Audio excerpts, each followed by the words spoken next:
to Galaxy FM. Zina. Your number one swag station is what you're tuned into. It's exactly 1 minute. Eyakavako kusawa tano ezamacha agulnaku orarero.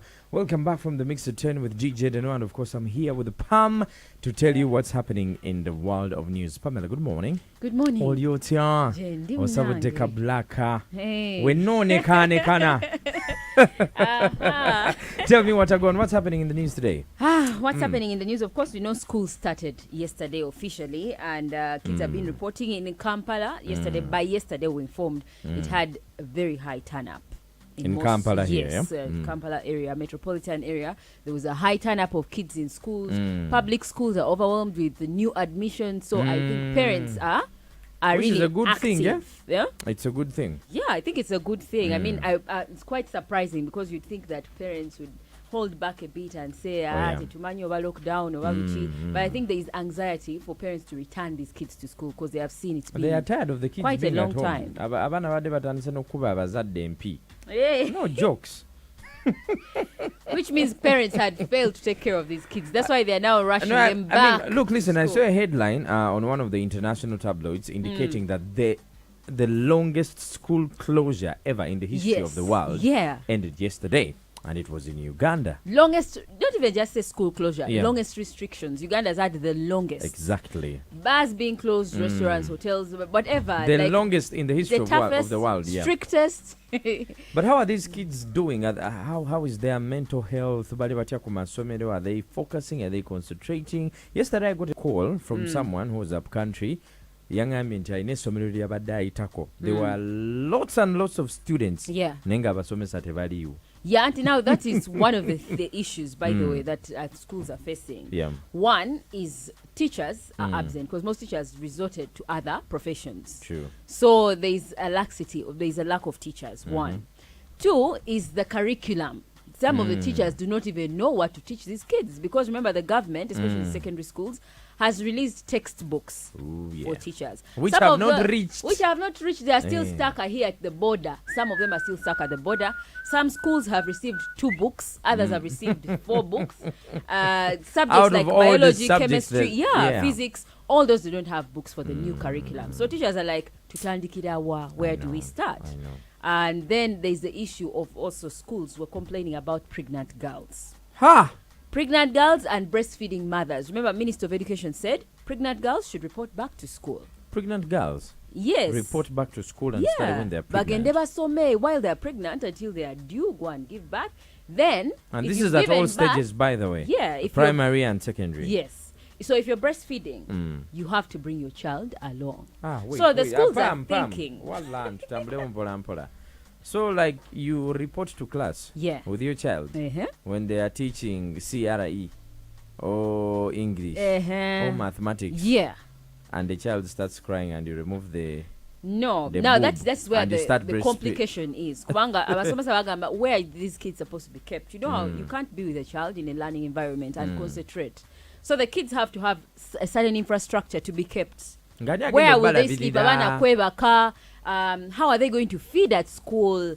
How is the mother going to, monitor this child, going to breastfeed the other side, coming this side? Then there's the issue of stigma.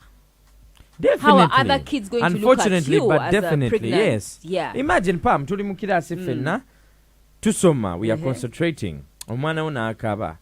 Nga maybe they're in a separate building or whatever. Nebajana bakugamba Pamela Junior akaba. Mugendulanga Pamela doka. Oh man, I don't know how we're supposed to do this, but it's disturbing. But they look at it in 2 ways. Because first there is that stigma on the pregnant girls. Then there is also kids. There's also other girls who feel like, if that one can do it, then I can also go and get pregnant and come back to school and, stay with my stomach. Nange kangende nzaale, kanfumbirwe, and then I come and study while I'm... So there's those 2 perceptions. But I think it's okay for pregnant girls to go to school. Because if they it's don't... their right. Education is a right. Yeah, but then the government should come up with, I think, some policies or some methodology for kids who have kids to be taken care of in schools. That's too expensive and long term. Nyakajeme pregnant girls school. And then they do like Kanyabizo, breastfeeding mothers school. I don't know, because imagine they're in Western Uganda. But otherwise, we need to find a proper way of how to handle this. Either they give them like shifts or whatever. You know, I was saying here the other day that the repercussions of COVID-19 and us having the longest lockdown, especially having the schools closed. Yeah, longest. We are not going to feel them now. We are going to feel them a year or two after 2 now. years at most. Ekijja maaso kikambwe kikambwe olaba abaana bazze ku masomero naye abaana bali mbuto. We don't even know where to start from. Abasomesa tebaliyo. Kati olaba omwana, a child is 17 years ali mu P7 oba ali 16 years ali mu P6 or P5, has a baby. By the time the child is in S1, omwana we naye alina okugenda ku somero. Now how is that kid going to study? Who is going to omusasira school fees? Who is going to pay school fees for that kid? How are these girls going to be empowered? Because if you're looking at one direction of studying, that you go and do theoretical academic studies, how is this young mother going to cater for that baby when she's in S1 studying and the baby needs to go to nursery or P1 or P2? Omuzinya atuulize sawa zino. That and much more is in our news, and you can check it out on our website www.galaxyfm.co.ug. We are also live on our YouTube platform galaxyfm/TV. Jangu otusuulire ndowooza yo bannange tugenda kukola tutya.